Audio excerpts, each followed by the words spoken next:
Esta es nuestra primera entrevista, ya a más de un mes del comienzo de la cuarentena por esta pandemia mundial que estamos viviendo. Esta es nuestra manera de cuidarnos y de poder entrevistarte. Gracias, Sebastián Farías, por estar con nosotros, dándonos tu visión de lo que se está viviendo desde el gremio que vos representás, desde los trabajadores, cómo están pasando esta tremenda situación de pandemia mundial, en esta defensa de los derechos en medio de esta crisis. Cómo preservar ambas cosas y cuidarnos, ¿verdad? Bueno, primero buenas tardes. Gracias por contactarte, Julieta. La situación que estamos viviendo, la verdad que es una situación muy compleja, donde tenemos que estar día a día trabajando, viendo las novedades, sobre todo las decisiones que está tomando el Estado sobre la conservación de las vidas, sobre todo, en primer lugar. Y después, cómo utiliza políticas para la conservación de la economía, y en ese sentido nosotros estamos muy atentos a esa situación. Vemos con gran preocupación porque no está al alcance todavía las garantías necesarias para que la actividad se desarrolle normalmente. Hoy, tomando sobre todo el legado que nos ha dejado José, parece que es un buen momento, pues una oportunidad de volver a recrear, de volver a debatir la discusión para que nosotros, o el Estado sobre todo, tenga la recuperación de los recursos energéticos. El marco de la pandemia nos está dejando muchísimas claridades. La depredación de un sistema capitalista no han sido atendidas las primeras necesidades para tener esa soberanía que tanto deseamos, ¿no? Pablo, muchas gracias por venir a nuestra casa. Bueno, sos un historiador, alguien que investiga en el CONICET y que ha disertado en el gremio de Luz y Fuerza de Mar del Plata en este homenaje que se ha rendido a José Rigane, la vida que ha tenido y el legado que deja en el gremio. Y específicamente vos tenías pautado venir porque se daba el aniversario de los 25 años de la carpa. Contanos un poquito de qué se trata todo esto para ilustrar, compartir y también fortalecer el legado de José Rigane y su experiencia en los 90 con este gremio de Luz y Fuerza Mar del Plata. Gracias. Sí, nos habían invitado a hablar de la Carpa de la Solidaridad. Fue un momento clave en los años 90.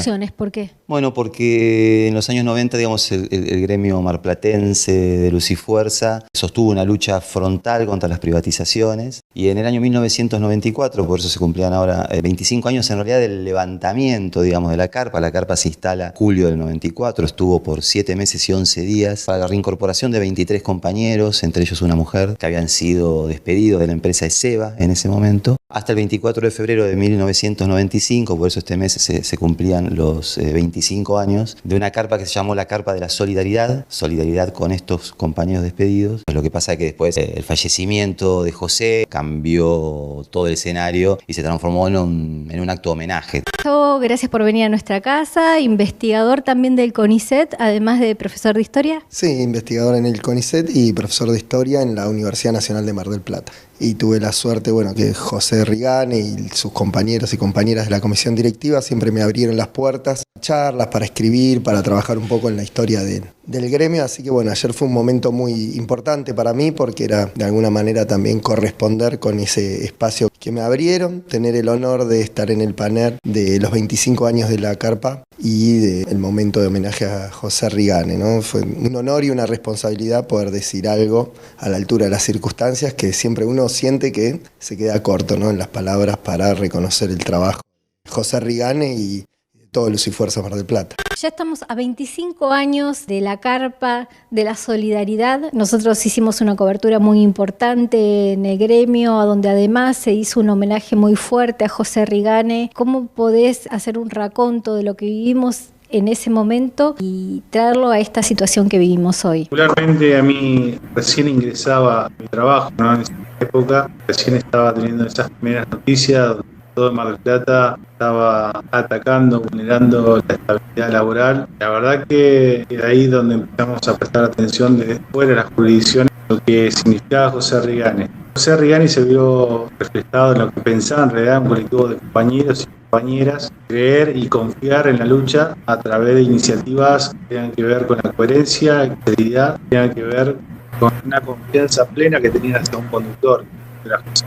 El hecho histórico de la carpa hoy a 25 años parece que han pasado muchísimo tiempo y han pasado muchísimas historias después de eso, y creo que no nos deja evaluar realmente o disfrutar de ese logro momentáneo, ¿no? No nos deja disfrutar porque día a día aparecen siempre alguna que otra cuestión. Creo que en ese sentido José estaba trabajando mucho últimos días para que pudiera recordar y rememorar, poder saborear lo que había sido ese momento un gran triunfo para el movimiento. Eso fue tomado como un logro, pero no se ha podido disfrutar de la manera que se podría disfrutar, porque día a día hay iniciativas nuevas en contra del movimiento, en contra de la clase trabajadora. Entonces eso implicaba que rápidamente te cambiaba el eje o la orientación de la discusión, no se tomaba la dimensión real de lo que había sido la carpa. La carpa fue un ejemplo de lucha, no solamente de Mar del Plata, sino y reconocida por la sociedad, que hoy es algo muy difícil, ¿no? Que un reclamo sea tomado por el conjunto de la sociedad, hoy es muy difícil. En ese momento la sociedad estaba del lado del trabajador, del lado del que el reclamo era justo, era genuino, y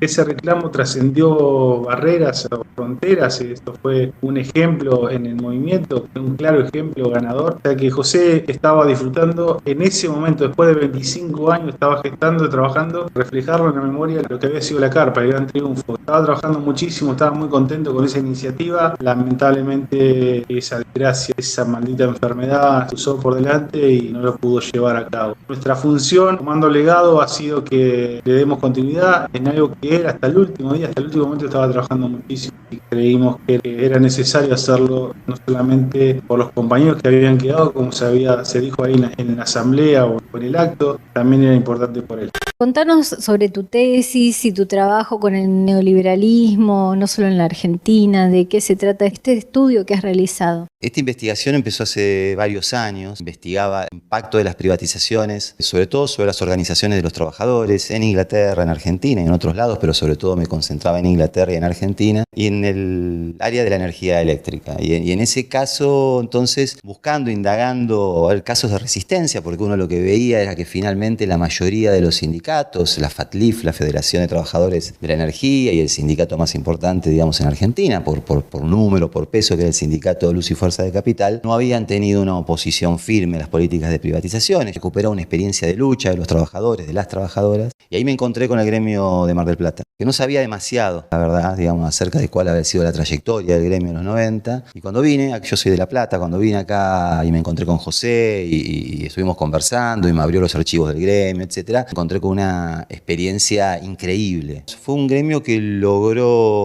poner una serie de medidas de lucha y de repertorio, digamos, de actividades callejeras, en los lugares de trabajo, en los tribunales, en los medios de comunicación, etcétera, que fue realmente impresionante, ¿no? Estas dos carpas instaladas durante meses. Hubo una segunda carpa en los 90 que también se llamó Carpa de la Solidaridad, que estuvo 15 meses montada en las calles marplatenses, marchas de antorchas, 13 caravanas, digamos, que recorrieron la provincia, ayunos, juntada de firmas, se juntaron 72.000 firmas de los vecinos, digamos, de acá, de la comunidad, en contra de la privatización en ese momento de SEBA. En la historia reciente uno puede verlo a José con el macrismo, la lucha que ha hecho en la calle para parar el tarifazo y cómo ha organizado y convocado organizaciones. Pero la historia es mucho más larga. Contárnosla vos, por favor. Sí, la historia es mucho más larga, tanto de José Rigani como de Luz y Fuerza Mar del Plata, ¿no? Un poco nosotros ayer hablamos de las tradiciones sindicales que tiene Luz y Fuerza Mar del Plata, que arrancan incluso antes de la fundación del sindicato, allá por 1943, ya en la década del 30, Luz y Fuerza Mar del Plata está movilizándose, convocando a los consumidores de energía eléctrica, a otros sectores sociales y políticos, para luchar contra la avaricia de las multinacionales, de los monopolios, y poder plantear el servicio eléctrico, ¿no? En un sentido vinculado a los intereses populares, ¿no? Entonces ya, si desde la década del 30 tienen esa perspectiva, cuando se funda el sindicato en los 40, José Rigani y sus compañeros y compañeras en la década del 90 honran esas tradiciones sindicales y las potencian, las amplían, renuevan todo un repertorio que también va a influenciar en las luchas de los últimos años, donde la cuestión de la defensa de los derechos de los trabajadores, de un servicio eléctrico barato y a favor de las causas populares, ¿no? Son dos de los varios pilares que tiene este sindicato. Cuando vemos este nuevo paradigma que se presenta, ¿cómo piensan ustedes que van a poder trabajar los obreros de Luz y Fuerza preservando su salud? ¿De qué manera están pensando reestructurar un sistema para no perder derechos ni trabajadores y también cuidar la salud? Porque pienso que es un antes y un después de esta terrible pandemia, para el trabajo de cualquier persona, cuando no es lo mismo los que trabajamos desde casa que los que tendrán que salir en una patrulla para poder arreglar cosas, que los que hacen administración y reciben llamados telefónicos. ¿Cómo piensan ustedes que van a poder organizar a los trabajadores sin perder derechos para preservar la salud y preservar el trabajo y que, bueno, los vivos de siempre no se aprovechen de ese momento de crisis para quitar derechos, ¿verdad? Justamente la energía es algo que no se ha cortado, todos la necesitamos que sea un derecho, que funcione. ¿Qué pasa con sus trabajadores? Que no se ha cortado significa que los trabajadores y las trabajadoras de este sector han puesto lo mejor de sí, aún arriesgando no solamente su vida, sino lo que es el ambiente familiar, el ambiente más preciado, ¿no? Preservando esos medios de seguridad, nosotros estamos trabajando con protocolos que bajan desde el gobierno, interactuando charlas, en este caso virtuales y en algunos casos presenciales, con distintos representantes de cooperativas o empresas. Esto es día a día, Julieta, esto se hace día a día porque la pandemia no estaba escrita, no hay un orden cronológico que debemos respetar, se van tomando resoluciones día a día. A través de la experiencia también, de ensayo y error, lamentablemente, se van dando cuenta Parece que acá, como bien decías vos, nos va a cambiar a nosotros la forma, el estilo de vida, la forma de trabajo, la forma de relacionarnos en el trabajo, nos va a cambiar culturalmente. En ese sentido estamos día a día, como decís, ensayo y error, estamos trabajando continuamente con los delegados, articulando con los delegados, con los responsables de las empresas y de las cooperativas para garantizar el servicio número uno y también paralelamente para garantizar la vida de los trabajadores y las trabajadoras, porque una cosa va de la mano con la otra, no se puede estar pensando que un trabajador no puede tener las garantías necesarias de seguridad y higiene por solo el afán de decir que tiene que garantizar el servicio. Parece que las cosas van de la mano, tienen que ser responsables de las dos partes y nosotros en el medio como responsables orgánicos tenemos que estar velando que se respeten los intereses y la seguridad y higiene. Y hay que tener en cuenta que acá hay un contexto muy preciso, por eso es muy distintivo el caso marplatense. Entre 1990 y 1993, en Argentina, el gobierno justicialista de Carlos Menem se lanzó en uno de los programas privatizadores más rápidos del hemisferio occidental, y en ese contexto hay que pensar que se vendieron 34 empresas estatales, se concesionaron algo así como 18 empresas de servicios públicos y 80 y pico de áreas de explotación petrolera, ¿no? Se gastaron fortunas de dinero del Banco Mundial, es decir, de préstamos que se transformaron en deuda externa en ese momento para pagar los retiros voluntarios de los trabajadores y las trabajadoras despedidos de todas estas empresas. Hubo más de 200.000 despedidos en el marco, digamos, de los despidos efectivos y de los retiros voluntarios en ese contexto. Entonces, el caso... ¿Cuántas similitudes con lo que vimos en estos 4 años, no? Bueno, de alguna manera yo mencionaba en un artículo que publiqué para el gremio que de algún modo en estos últimos años uno no podía dejar de tener una especie de déjà vu de los 90, ¿no? Aparecieron estos 4 años, digamos, del macrismo, con una agenda neoliberal muy clara. Este programa de privatización es tan vasto, digamos, del menemismo, que se perdieron 280.000 puestos de trabajo, el Estado invirtió más de 2.000 millones de dólares en retiros voluntarios financiados por el Banco Mundial, es decir, con deuda externa. Entonces, en ese sentido, el caso de Luz y Fuerza Mar del Plata, la capacidad que tuvo de enfrentar este programa lo distingue claramente en el país. Hay un dato que para mí me resulta sumamente significativo: los trabajadores, las trabajadoras en asamblea votaron el rechazo de los retiros voluntarios, ¿no? Decidieron no aceptar los retiros voluntarios porque consideraban que era vender derechos laborales, cambio de dinero, etc. Entonces hay un conjunto de acciones que lo distinguen en el país, ¿no? Hacían un paralelismo de Agustín Tosco con José Rigane, contanos por qué. Ese paralelismo hace años, ¿no?, que viene dando vueltas. Yo creo que en parte es justo, ¿no? José Rigane podríamos emparentarlo a la figura de Agustín Tosco, tanto en lo ideológico, en la organización sindical, en sus luchas, en las características del tipo de dirigente que es, porque José Rigane es un dirigente honesto, comprometido, que dejó la vida por el sindicalismo, muy querido por sus compañeros y compañeras. Entonces, ese perfil lo emparenta mucho a Agustín Tosco, lo mismo que una perspectiva a favor de la liberación, una lucha para superar el capitalismo, incluso para llegar a alguna idea de socialismo. Entonces, ahí tienen un parecido, por eso es justa esa comparación. En ese déjà vu del que vos hablás, nosotros vemos en estos 4 años a José Rigane luchando y marchando contra los tarifazos y siendo muy pedagógico en este proceso donde hay que educar permanentemente porque no sabemos defender nuestros derechos para ver a la energía como un derecho. Bueno, esto es algo distintivo de José. A lo largo de esta lucha fue madurando la idea de la energía como un bien común, como un servicio público que debía garantizarse a todos los ciudadanos, sobre todo a los de menores recursos, ¿no? Con la especificación justo el día de su muerte, una decisión nacional. Esto arranca en los 90 también, muy claramente, ¿no? Ese contexto de crisis social, de enorme desempleo, empezó a madurar la idea adentro de una carpa de la solidaridad, de la segunda. Se hizo un comité de usuarios que se juntaba en la carpa de la solidaridad en el 97, y ahí salió la idea de la tarifa social, que después se va a llevar a la práctica a partir de una ley, la ley de tarifa social, ¿no? Para tratar de garantizar la energía a un costo accesible a los sectores de menores recursos. Y en ese sentido, José fue muy claro y firme en esta lucha desde fines de los 90 hasta el día de su muerte. Porque Agustín Tosco desarrolló su actividad en los 60 y los 70, donde había un auge de las luchas obreras, de las luchas revolucionarias, donde había un horizonte emancipatorio muy claro, ¿no? El cambio de la sociedad estaba ahí nomás, a la vuelta de la esquina. En cambio, José Rigane desarrolla su actividad, José Rigane y sus compañeros y compañeras, en la década del 90, donde la clase obrera había sufrido una derrota histórica luego de la última dictadura cívico-militar, que la había desarmado en sus organizaciones, en su orientación, en sus perspectivas, había quebrado la voluntad de un montón de trabajadores y trabajadoras, y además las políticas neoliberales que se empiezan a aplicar ya a fines del gobierno de Alfonsín, pero sobre todo con el gobierno de Carlos Menem, golpean fuertemente a la clase trabajadora, a los servicios públicos, a las empresas estatales, y José Rigane desarrolla su actividad ahí y logra poner un freno a todo ese avance neoliberal, privatizador, y en la calle Rigane y los compañeros y compañeras de Luz y Fuerza demostraron que se podía resistir, que la organización sindical no estaba muerta, que valía la pena, que había ejemplos de honestidad para poder seguir adelante, y creo que ahí la figura de José Rigane tiene un plus respecto al Agustín Tosco, sobre todo por el contexto en el que le tocó desarrollar su actividad.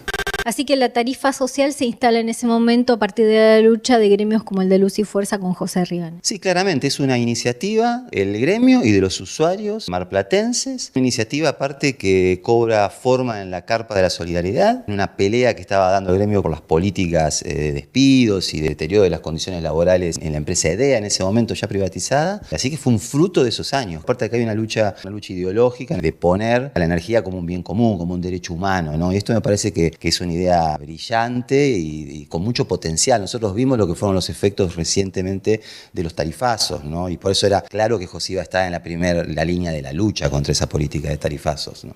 Yo creo que ahí José Rigane hace una operación intelectual muy importante, que termina siendo política e ideológica, que es discutir el carácter de mercancía que tiene la energía, ¿no? Esta idea de un producto que se compra y se vende, y lo lleva a una cuestión de soberanía nacional y a la idea de que la energía es un derecho humano. Cuando vamos a la idea de un derecho humano, es que la energía hoy en día en la sociedad que vivimos es muy necesaria para que todas las personas se incluyan en la vida social y tecnológica que tenemos, ¿no? Entonces, viviríamos en la época de las cavernas, decía él. Él dice eso en una entrevista, y a mí me resulta interesante el concepto. Esta idea de inclusión está detrás de discutir la energía como mercancía, ¿no? El acceso al agua, el acceso a la electricidad, el acceso al colegio, sería el acceso al estudio, a la comunicación. Sí, al gas, ¿no? A los medios que te permiten tener una vida digna. Entonces, ahí José está planteando, y lo ha hecho muchas veces, ¿no? Desde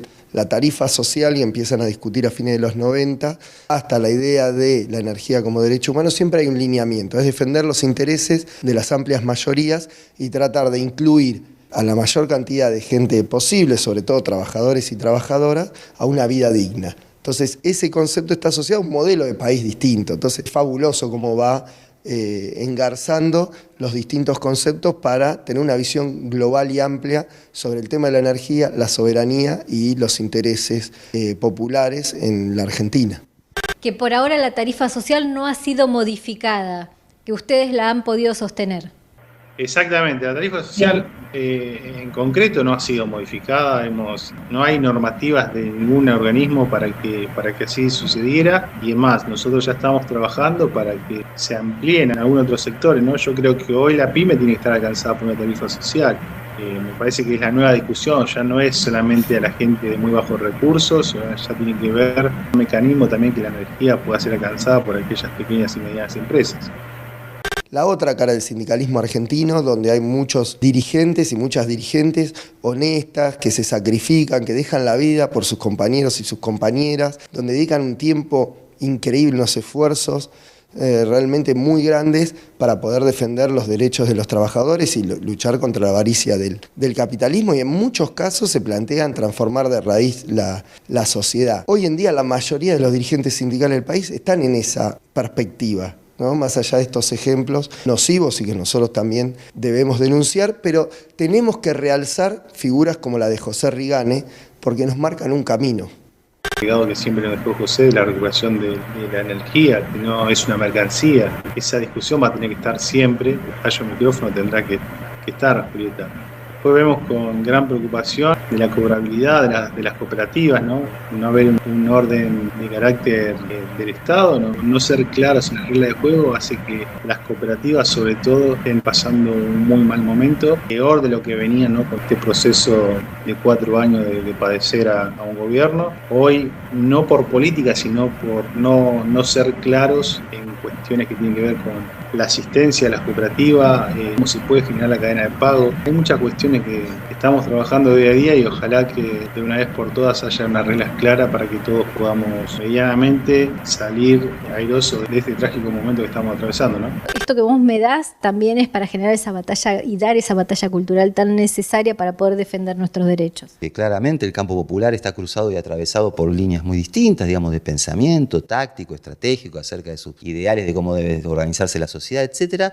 Pero hay algo que está claro, y que es que esas diferencias pueden ser superadas a partir de la participación de los trabajadores, de las trabajadoras, a partir del debate democrático, franco, y a partir de mantener una firme unidad una vez que se deciden los caminos a seguir para defender esos derechos, para tratar de obtenerlos. Entonces, si hay algo que deja la experiencia marplatense en esos años, es que a la agenda neoliberal de los 90, a la agenda neoliberal que aún sigue presente y viva, se la debe enfrentar muy decididamente, en unidad, en la calle, con participación más amplia posible de los trabajadores y de la población en su conjunto, ¿no? Que no sea un cuco la política, que no sea un cuco el debate, a ver qué es lo que podemos aportar cada uno participando. Sin dudas, ¿no? La clave es la participación, el acercarse a los sindicatos, a los gremios, entender las lógicas de funcionamiento. A veces desde afuera hay cosas que no se entiende y se opina de manera muy liviana. Lo importante es conocer esas lógicas internas, los intereses en disputa, las perspectivas, reconocer que hay personas que se han desarrollado en el campo sindical y político de una manera notable y que tienen mucho para aportar, y que sería deseable que los trabajadores, las trabajadoras, los ciudadanos también tengan un anhelo de formarse en una perspectiva sindical, política, que nos permita plantearnos la vida como sociedad hacia horizontes de mayor justicia social, igualdad, inclusión, ¿no? Tener esos nortes donde democraticemos en lo político, en lo económico y lo social todos los aspectos de nuestra vida. Muchísimas gracias por tu tiempo. No, por favor, gracias por la invitación. Sebastián Farías, muchas gracias por tu tiempo. Bueno, mucha fuerza para que el gremio al cual vos representás, Luz y Fuerza, esté siempre dando como lo hizo siempre, ¿no? Dando batalla frente a la pérdida de derechos, que ustedes puedan junto a nosotros preservar la energía como un derecho para todos. Muchas gracias. Un abrazo para todos y a cuidarse. Muchísimas gracias por tu tiempo. No, por favor, gracias por la invitación. Bueno, gracias a vos por la invitación.